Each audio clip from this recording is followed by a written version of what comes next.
ভাই ওরা কয়টা খেয়ে বর্তমানে? সাতটা। সাতটা। কয় কেরিব? সাতকের। সাতকের। আমি জানতে পারলাম আমার ছোট ভাই বলতেছে সাত কেরের মতো। কয় কয় কের হাঁটছো? 3 পা। 3 পা খালি হাঁটছো, আর বাকিগুলা গেছে না। পানির তলে খাটার মতো।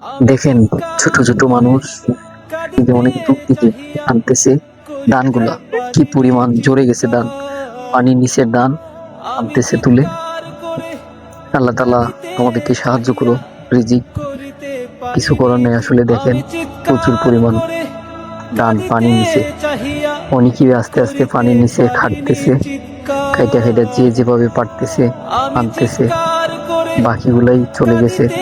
যাই হোক, সবাইকে দেখার সুযোগ আমি জানতে পারলাম আমার ছোট ভাইয়ের কাছ থেকে, এরা 7 কের অলরেডি ধান ক্ষেত করছে।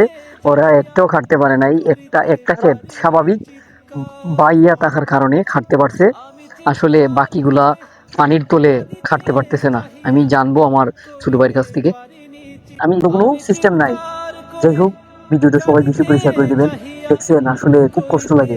7 কের ধান করতে গিয়ে অনেক টাকা খরচ হয়েছে, প্রায় 1,20,000 টাকার মতো, প্রায় 1.5 লক্ষ টাকার মতো খরচ হয়েছে।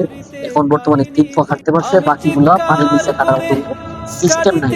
আসলে দেখেন কষ্ট লাগে কিন্তু, দেখছেন মানে অল্প অল্প করে আনার মতো একটি ক্ষেত সিস্টেম শুধু হয়েছে, পাওরা বাকিগুলো পানি চলে গেছে। ধন্যবাদ, ভিডিওটি বেশি করে শেয়ার করে দিবেন। হবিগঞ্জ জেলা বাহুবল থানার 5 নং লামাতেশি ইউনিয়নের হাজিপুর সানপুরের লামা খেতে। ধন্যবাদ সকলকে, ভিডিওটি বেশি করে শেয়ার করে